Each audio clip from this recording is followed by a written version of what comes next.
I can't wait to try out Moira's corn and lentil fritters, but have you ever wondered why some people call it corn and others call it mealies? Apparently, both names are actually incorrect, and we should be calling it maize, which is the scientific name for the kernels that we eat. Anyways, whether you call it corn or whether you call it mealies or whether you call it maize, we can all agree that it's pretty delicious. So today's tasty recipe is a delicious combination of corn and lentil fritters. Now, did you know that corn will always have an even number of rows on each cob? But before you go about starting to count your corn kernels, let's find out how to make Moira's delicious fritters this morning. Moira, love it, and I am so happy we are working with corn. Good old I favorites. love corn, and I'm so thankful that I don't have to count the corn kernels on the cob because KOO has already put it in a tin for me. Good, okay. All right, well, I grew up a lot with sweet corn. It's one of my favourite. We always had it at Brasnet. My mom used to make it into a fritter, and we all had pumpkin fritters and all that, but sweet corn has always been my favourite. Yes. So I've decided just to upscale it a bit. All right, and I'll do your mom a little bit as well. My mom's watching, stop it. Hi, Mom. Hi, Mom. No, well, the lentils are just full of protein and a lot of nutrition and extra flavour. So I thought, let's make it. People love it. It's a lovely lunchbox filler as well. All right, cool. And it's Let's quick get and going. easy. So we've got our eggs in the bowl. We're going to add the cream-style sweet corn. Do you want me to... There we go. I will, don't worry. Putting you to work again. All right. All right, so we put in the cream-style sweet corn. It's lovely and creamy and sweet. All right. All right, and then while you're stirring there, I'm going to add in self-raising flour. Okay. All right, and while you're stirring, if you want to go into a wooden spoon, you're welcome to, if it's easier.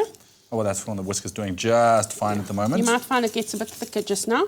Then I'm adding in some chili because these are lovely and spicy. And this is, and some garlic. You can add ginger if you want to. I just add the garlic.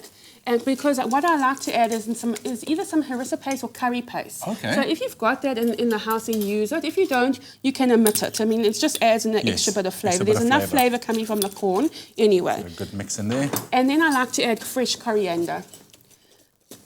Okay. And that gives it a lovely colour, and it just pops all the flavours. That's it. And then we're going to add in some salt.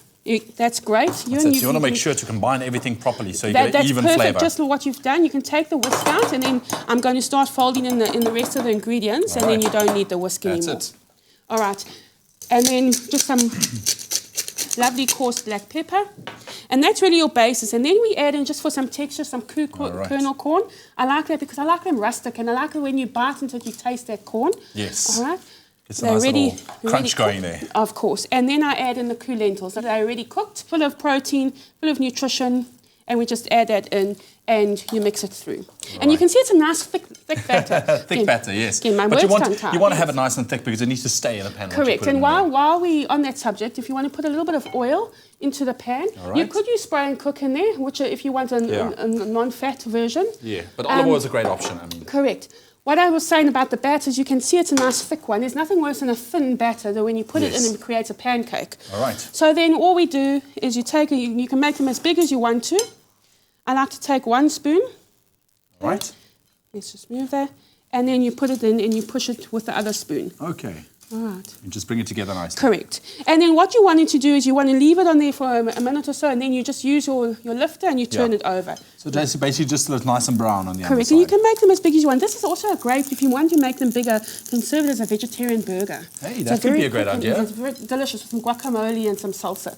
But these are nice snack. And that's really what you do. You can just flatten it a little bit there. All right. The self-raising flour and the eggs will come together and let it rise a little bit. Awesome. And you don't want to burn it, and you careful your pan's not too hot. Okay, cool. Well, I'll tell you what, we'll let these guys rest. If you want to get your hands on the recipe to our corn and lentil fritters this morning, SMS the keyword KOO to 33728. We'll send you everything that you need to know. SMSs do cost R1.50, but here's one last time. Let's run you through how we made them. Mix KOO cream-style sweet corn, eggs, flour, chili, garlic, curry paste, coriander, KOO kernel corn, KOO lentils, and seasoning. Cook tablespoonfuls at a time. Drain on paper towel. For the full recipe, visit the Espresso Morning Show Facebook page or log on to expressoshow.com. SMS the keyword KOO to 33728 to receive the shopping list on your phone. Click on the link provided to view the recipe. SMSs cost R1.50, no free SMSs. T's and C's apply. And there you have it. If you want to get your hands on the recipe, that keyword is KOO to 33728. We'll send you everything you need to know to make these delicious snacks. Moira, Thank you so much. And here we have a whole plate of them. Oh, really a whole plate of them and keep you going for a while. But it's a good snack for the whole family. And all I've got in the middle is a little bit of yogurt with some sweet chili. Oh, wow. It's a great dip in, and it really brings all the flavors together. Yeah, love it. But they're lovely eaten on their own. Exactly. Thank you so much for sharing. Pleasure. Really appreciate it. Well, that keyword once again, KOO to 33728. But make sure that you send us your favorite tasty corn recipes. You can do so to food@expressoshow.com. You never know, we could be making your recipe live on air. Only the best cooks serve KOO because they know it's carefully grown and made with meticulous attention. So when you serve KOO, you can trust you're serving only the best. Ah, yet another delicious KOO recipe. Now, this Mother's Day, why not prepare a breakfast in bed for the women who deserve it the most? And to make sure that you really make her day, all you need to do is make this delectable dish. Now, tune in to Afternoon Express at 4 p.m. on SABC3 and make eggs baked in a mouth-watering tomato ragu. Go to Afternoon Express on Facebook, like the page, get the ingredients list, and get ready to cook along with the Afternoon Express foodies. Something not to be missed. Something else that you don't want to miss is what else is coming up on your Feel Good Breakfast Show.